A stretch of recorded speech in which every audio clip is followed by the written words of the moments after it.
Morning students, मैं अंकुर Kumar physics की class में आपका स्वागत करता हूं। आज हम ऐसे सेटअप पे शूट कर रहे हैं जहां पे कुछ भी सुविधाएं नहीं है हमारे पास। तो जैसा भी वीडियो आए, मेरा मकसद ये था कि आप तक वीडियो पहुंचाना है कैसे भी करके। तो मैं जहां पर भी शूट कर रहा हूं आपको अच्छे तरीके से समझ में आ जाएगा, ऐसी मेरी आपसे आशा है। आप कोऑपरेट करेंगे तो देखना, फिजिक्स की क्लास में हमने लास्ट क्लास में बहुल आवेशों के निकाय में परिणामी बल पढ़ा था, जिसे हम बोलते हैं अध्यारोपण का सिद्धांत।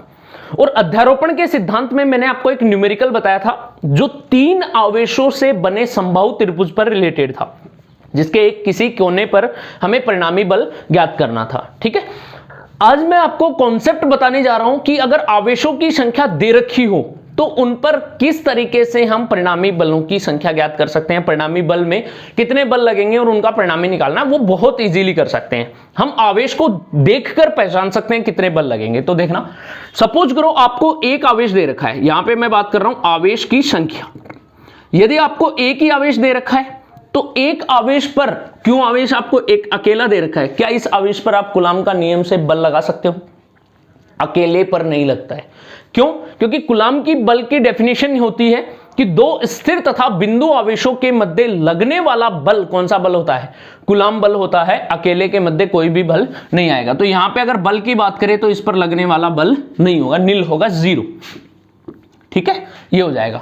यदि आप दो आवेशों का निकाय लें कि आपके पास में दो आवेश हैं, तो दो आवेशों का निकाय क्या बन सकता है? एक आवेश Q1 है और एक आवेश Q2 है। दोनों को मिलाने वाली रेखा से क्या बनाएगा? एक सरल रेखीय निकाय बनेगा। सरल रेखीय निकाय बन गया। इसके अलावा क्या आप दो आवेशों से कोई और निकाय बना सकते हो? कोई नहीं बना सकते।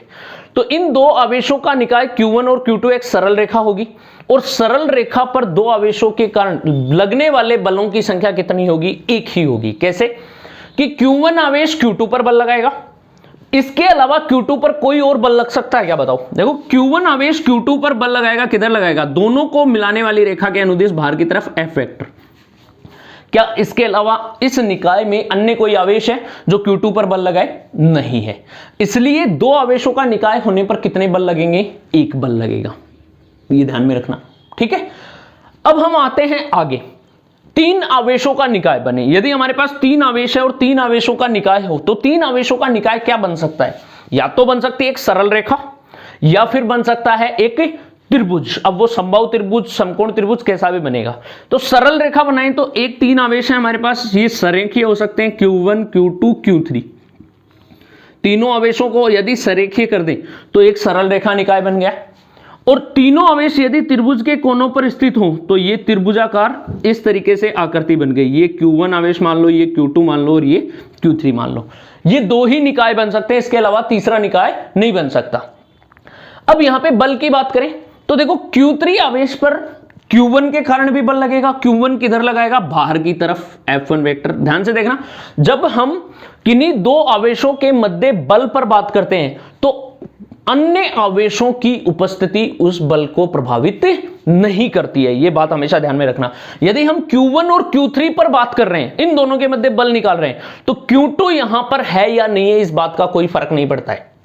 Q2 का कोई भी इफेक्ट नहीं आएगा। यह सबसे इंपॉर्टेंट पॉइंट है कि यदि हम किसी निकाय में दो आवेशों के मध्य बल निकालते हैं तो तीसरे या अन्य आवेश की उपस्थिति उस बात को प्रभावित नहीं करती है, बिल्कुल भी नहीं करेगी। तो यहां से देखो, Q1 तथा Q3 के मध्य लगने वाला बल, तो Q2 है या नहीं है इसका कोई फर्क नहीं पड़ता, हटा लो। इसके कारण इस पे बल लगेगा F1 वेक्टर इस साइड। अब हम बात करते हैं दूसरा आवेश Q2। तो Q2 के कारण भी Q3 पर बल लगेगा। वो बल किधर लगेगा? ये भी प्रतिकर्षण बल बाहर की तरफ लगाएगा, F2 वेक्टर।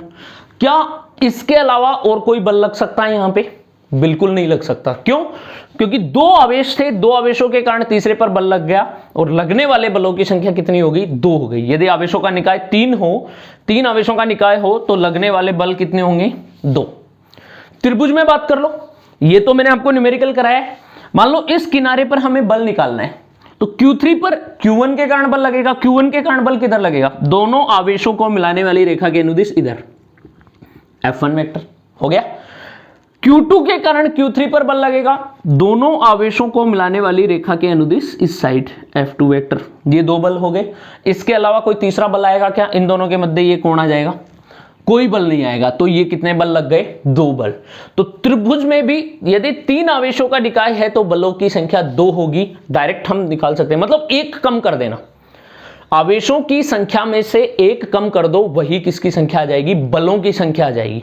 और बलों की संख्या से हम अध्यारोपण का सिद्धांत लगाकर क्या निकाल सकते हैं? हम परिणामी बल निकाल सकते हैं। इसके बाद में हम बात करते हैं 4 आवेशों पे। तो 4 आवेशों से निकाय कौन सा बनेगा? या तो वर्ग बन सकता है, ये लो 4 आवेशों का निकाय बनेगा, या तो वर्ग होगा या फिर क्या बनेगा? आयत। इन 2 के अलावा कोई भी आकृति नहीं बनेगी। या फिर हम ये कह सकते हैं कि ये चारों आवेश क्या हो सकते हैं? एक ही रेखा पर हो सकते हैं, सरेखीय।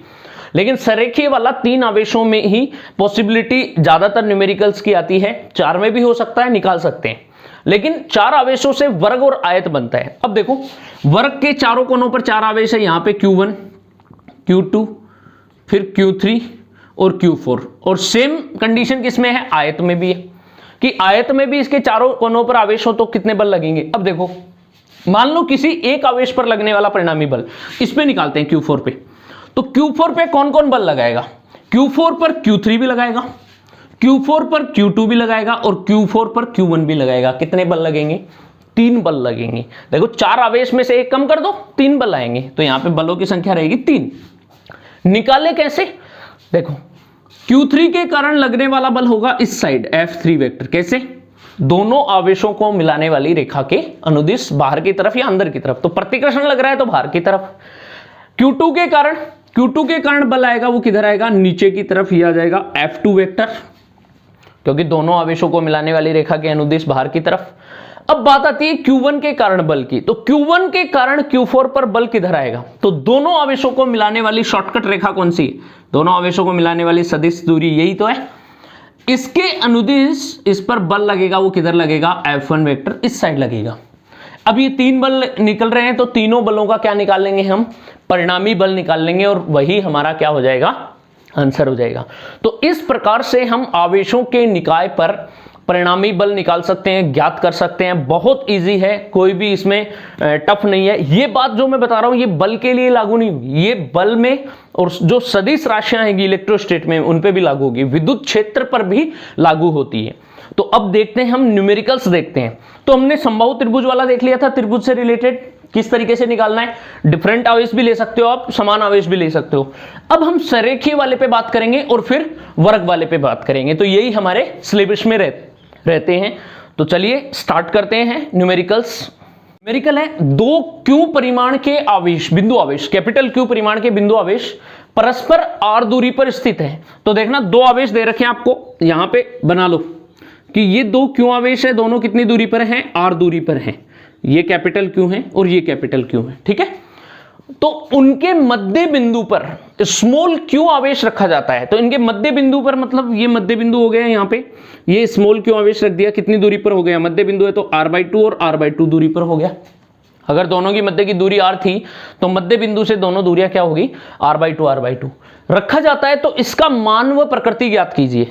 Q का मान निकालना है, किसकी टर्म्स में? कैपिटल Q के टर्म्स में। मान और प्रकृति क्या होगी? यदि निकाय अधिकतम संतुलन में रहे। अब यहां पे 2 बात है, वो ध्यान से सुनना। इस क्वेश्चन में बोला गया है कि आपको Q का मान निकालना और प्रकृति ज्ञात करनी है, लेकिन कब? जब ये निकाय किस में रहे? अधिकतम संतुलन में। अब ध्यान देना, निकाय अधिकतम संतुलन में हो, यहां पे 2 कंडीशन होती है। एक तो होता है कि आवेश संतुलन में हो और एक होता है निकाय संतुलन में हो। जैसे मान लो, पहली बात है यदि आवेश संतुलन में हो, आवेश संतुलन में, और दूसरा होता है निकाय संतुलन में हो। तो यहां पे देखो आवेश संतुलन में होगा, इसका मतलब क्या है कि एक पर्टिकुलर आवेश संतुलन में होगा, कि यदि कोई आवेश संतुलन में है तो उस पर्टिकुलर आवेश पर लगने वाला परिणामी बल क्या होगा? 0 होगा। अगर आवेश संतुलन में होगा तो इस पर लगने वाले परिणामी बल का योगफल, ये जो परिणामी बल लगेगा F परिणामी, वो क्या होगा? 0 होगा। किस पर? आवेश पर, पर्टिकुलर आवेश पर। यदि निकाय संतुलन में हो, निकाय संतुलन में होगा तो इसका मतलब क्या होगा कि निकाय में उपस्थित प्रत्येक आवेश पर, अब देखो निकाय तो ये है, इस निकाय में एक आवेश भी हो सकता है, 2 भी हो सकते हैं, 3 भी हो सकते हैं और बहुत सारे भी हो सकते हैं। यदि पूरा का पूरा निकाय ही संतुलन में, इसका मतलब क्या होगा कि मान लो इस आवेश पर हमने परिणामी बल 0 कर दिया, तो क्या ये संतुलन में हो जाएगा? जैसे ये देखो आवेश संतुलन में, इसका मतलब क्या है कि जो आवेश संतुलन में है उसी का परिणामी बल क्या होगा? 0 होगा। और निकाय संतुलन में, तो निकाय में तो बहुत सारे आवेश होते हैं, तो निकाय के संतुलन में रहने के लिए निकाय में उपस्थित प्रत्येक आवेश पर परिणामी बल क्या होना चाहिए? 0 होना चाहिए। ये ध्यान में रखना। जैसे मान लो सपोज करो ये आपको एक कोई भी निकाय दिया, इसमें ये Q1 आवेश है, ये Q2 आवेश है और ये Q3 आवेश है। इसमें आपको बोला गया कि ये निकाय संतुलन में है। इसका मतलब क्या होगा कि इस निकाय में उपस्थित Q1 पर परिणामी बल क्या होना चाहिए? 0। Q2 पर भी परिणामी बल क्या होना चाहिए? 0। और Q3 पर भी परिणामी बल क्या होना चाहिए? 0। इन सभी आवेशों पर परिणामी बल 0 होगा तो सारे के सारे आवेश किसमें होंगे? संतुलन में होंगे। और इसका मतलब निकाय भी किसमें आ गया? संतुलन में। तो निकाय संतुलन में हो, इसका मतलब होता है कि उस निकाय में उपस्थित प्रत्येक आवेश पर कुल परिणामी बल क्या होना चाहिए? 0 होना चाहिए। जबकि आवेश संतुलन में, अब बोल दे कि इस निकाय में उपस्थित केवल Q2 आवेश संतुलन में है, तो Q2 आवेश संतुलन में होने के लिए केवल और केवल Q2 आवेश पर क्या होना चाहिए? परिणामी बल 0 होना चाहिए। इस पर परिणामी बल 0 होगा। Q1 और Q3 का परिणामी बल 0 हो जरूरी नहीं है, हो तो भी ठीक है, नहीं हो तो भी चलेगा। कब? आवेश संतुलन में होने पर। एक पर्टिकुलर आवेश पर परिणामी बल क्या होना चाहिए? 0। और निकाय संतुलन में, निकाय में उपस्थित प्रत्येक आवेश पर बल क्या होना चाहिए? परिणामी बल 0। अब देखो यहां पे बोला है यदि निकाय अधिकतम संतुलन में रहे तो इस निकाय में कितने आवेश हैं? ये पूरा निकाय बन रहा है ना, ये एक निकाय है। इस निकाय में क्यों आवेश है? 1, क्यों आवेश है 2 और क्यों आवेश है 3। 3 आवेश हैं, तो तीनों आवेशों पर परिणामी बल क्या होना चाहिए? 0 होना चाहिए। यही हम ज्ञात करेंगे। तो यहां से देखो मैं अब बताने जा रहा हूं इस न्यूमेरिकल को। तो इसमें हम एक एक आवेश पर बात करते हैं, संतुलन पे बात करेंगे। तो सबसे पहले किसकी संतुलन की शर्त ले लें? स्मॉल q की। तो स्मॉल q आवेश की संतुलन की शर्त, आवेश का संतुलन। इसका संतुलन लेने के लिए इस आवेश पर बल लगाएंगे। तो देखो इस आवेश पर कितने आवेश बल लगाएंगे? ये भी लगाएगा और ये भी लगाएगा। मैंने बताया था ना, अगर 3 आवेश हो तो बल कितने आएंगे? 2 तो आएंगे पक्का। इस आवेश के कारण इस पर लगने वाला बल किधर होगा? इधर, इस साइड। कितना? F1 vector. क्यों? क्योंकि ये आवेश पॉजिटिव, ये भी पॉजिटिव, तो ये पॉजिटिव पॉजिटिव को क्या करेगा? प्रतिकर्षित। तो बल कितना आएगा? F1 बराबर होगा 2 आवेशों के मध्य लगने वाला बल K, Q1 Q2, K capital Q small q upon दोनों के बीच की दूरी कितनी है? R/2 का स्क्वायर। ही हो गया F1 वेक्टर का मान। ठीक है। अब दूसरा निकालते हैं, इसके कारण इस पर लगने वाला बल। तो ये इस पर किधर लगाएगा? ये इसको खींचेगा, थोड़ी प्रतिकर्षित करेगा। तो ये वाला आवेश इसको मिलाने वाली रेखा के अनुदिश बाहर की तरफ इधर लगाएगा बल F2 वेक्टर। कैसे?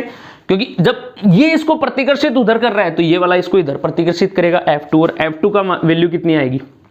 K Q1 Q2, K capital Q small q upon में दूरी कितनी है दोनों के मध्य की? R/2 का स्क्वायर। ठीक है।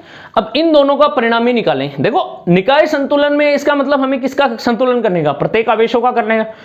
इसका क्यों आवेश का संतुलन करने के लिए हमें परिणामी बल चाहिए और परिणामी को क्या करेंगे? हम 0 करेंगे। तो परिणामी निकालते हैं। परिणामी निकालने के लिए दोनों के मध्य कोण कितना है? 180 डिग्री है। तो देखो परिणामी बल ज्ञात करने के लिए थीटा बराबर है 180 डिग्री। और 180 डिग्री होता है 180 का कोण होता है। तो मैंने आपको बताया हुआ है कि दोनों बल आपस में क्या हो जाते हैं? माइनस हो जाते हैं। तो F नेट बराबर होगा F1 माइनस F2 परिणामी। तो इसमें से ये घटाओ, दोनों कितना आ जाएगा? 0। तो परिणामी बल कितना आ रहा है? 0 आ रहा है ना। तो इसका मतलब क्या होगा? क्यों आवेश संतुलन में है। क्यों आवेश तो हो गया संतुलन में। अब हम संतुलन किसका देखेंगे? अब हम देखेंगे कैपिटल Q का। चाहे कैपिटल Q का संतुलन आप इधर से देख लो या इधर से देख लो, एक ही बात है। क्यों? क्योंकि इस आवेश की इससे दूरी है R और इससे दूरी है Q से दूरी कितनी है? R/2। ये तीनों आवेश है। R/2 इधर से देखोगे तो अब इसका संतुलन करते हैं, कैपिटल Q आवेश का संतुलन। इसका संतुलन करते हैं तो क्या संतुलन किस तरीके से होगा? अब देखो यहां पे मैं डायग्राम बनाता हूं फिर से। मान लो ये है कैपिटल Q, ये स्मॉल q और ये फिर से है कैपिटल Q। ये दूरी है r/2 और ये भी दूरी है r/2। चाहे आप इसका कर लो चाहे इसका कर लो। इस आवेश का संतुलन करते हैं तो इस आवेश पर कितने बल लगेंगे? 2 बल, एक तो इसके कारण और एक इसके कारण। इसके कारण लगने वाला बल किधर होगा? दोनों आवेशों को मिलाने वाली रेखा के अनुदिश बाहर की तरफ। इसके लिए परिणाम कितना आएगा? तो परिणाम आएगा F1 बराबर K capital Q Q1 Q2 small q बटे में दूरी कितनी है? r/2 का स्क्वायर। ये आ गया F1। क्लियर है? देखो कूलाम नियम से बल कैसे निकालते हैं? K Q1 Q2 upon r square निकाल लिया। अब F2 निकालेंगे तो इस पर इसके कारण बल लगेगा, इसके कारण बल किधर लगेगा? इधर ही लगेगा। कितना? F2 वेक्टर, क्योंकि ये भी इसको प्रतिकर्षित करेगा, दोनों आवेशों को मिलाने वाली रेखा के अनुदिश बाहर की तरफ। तो बल कितना होगा? F2 बराबर K capital Q into capital Q, capital Q into capital Q, Q1 Q2 upon r square. दूरी कितनी है दोनों के मध्य? यहां से लेके यहां तक की दूरी r/2 प्लस r/2 r, तो यहां पे आएगा r का स्क्वायर। r/2 स्क्वायर मत कर देना, क्योंकि r/2 तो कैपिटल Q और स्मॉल q के मध्य दूरी है, जबकि दोनों आवेशों के मध्य दूरी कितनी है? r। इन दोनों का परिणामी कैसे निकालेंगे? तो देखो दोनों के मध्य कोण कितना है? 0 डिग्री। तो परिणामी बल निकालना हो, परिणामी बल तो थीटा बराबर है 0 डिग्री। तो इस स्थिति में Fr परिणामी बल कितना होगा? नेट फोर्स, दोनों का योगफल F1 प्लस F2, ये इसका परिणामी बल आएगा। तो परिणामी बल निकालने के लिए Fr बराबर कितना करते हैं? यहां पे कर देते हैं K capital Q small q upon में r/2 की स्क्वायर प्लस में ये जोड़ देते हैं K कैपिटल Q स्क्वायर, देखो Q इंटू Q बन गया कैपिटल Q स्क्वायर अपॉन में r स्क्वायर। ये आ गया यहां से परिणामी बल। अब ये बोला गया है कि परिणामी बल है तो इसका भी संतुलन निकालना है। तो परिणामी बल कितना होना चाहिए संतुलन की शर्त के लिए? यहां पे संतुलन की शर्त के लिए परिणामी बल होना चाहिए 0। तो ये वाला तो आपको समझ में आ गया होगा, इसका काम खत्म हो गया। अब इसका परिणामी 0 करके निकालते हैं। तो देखना यहां से कैसे करेंगे, मैं इसको मिटा देता हूं थोड़ा सा।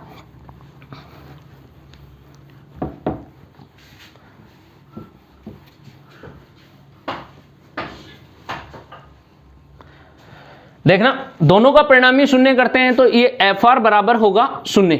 तो इसको बराबर कर देते हैं 0 के। तो K capital Q small q upon में r/2 का स्क्वायर प्लस में K Q square upon r square बराबर क्या होगा? 0। अब हमें स्मॉल q निकालना है, तो ये प्लस का उधर जाके किसका हो जाएगा? माइनस का। तो देखो यहां से करते हैं K capital Q small q upon में r स्क्वायर बटे में 2 की स्क्वायर कितनी होगी? 4, और 4 कहां चला जाएगा? ऊपर। फिर प्लस इज इक्वल्स टू इसके उधर लेके जाएंगे माइनस में K capital Q square upon r square. r square से r स्क्वायर कट गया, K से K कट गया, एक Q से एक Q कट गया। तो यहां से देखो 4Q की वैल्यू कितनी आ रही है? Minus capital Q। तो स्मॉल q की वैल्यू कितनी आएगी?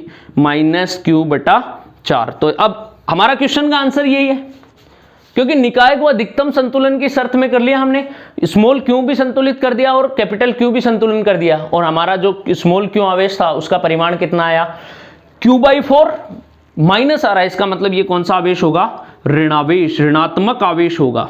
इसकी प्रकृति है नेगेटिव ऋणात्मक आवेश और इसकी वैल्यू होगी Q/4, मतलब Q के रेस्पेक्ट में निकालना है। तो इस तरीके से हम निकाय का संतुलन और आवेश का संतुलन कर सकते हैं। तो आई होप आपको अच्छे से समझ में आ गया होगा। आज की क्लास में हम इतना ही करते हैं, ये एक न्यूमेरिकल देखते हैं। नेक्स्ट क्लास हमारी रेगुलर क्लासें होंगी मंडे टू सैटरडे। अब मैं 2 चैप्टर कंटिन्यू करूंगा, एक चैप्टर इलेक्ट्रोस्टैट चलेगा और दूसरी साइड क्वांटम फिजिक्स चलेगी। तो मंडे से हम 2 चैप्टर पे पढ़ेंगे। तब तक के लिए आप वीडियो को देखते रहिए, लाइक कर दीजिए, शेयर कर दीजिए और चैनल को सब्सक्राइब करना तो बिल्कुल भी मत भूलिएगा। Thank you, have a nice day.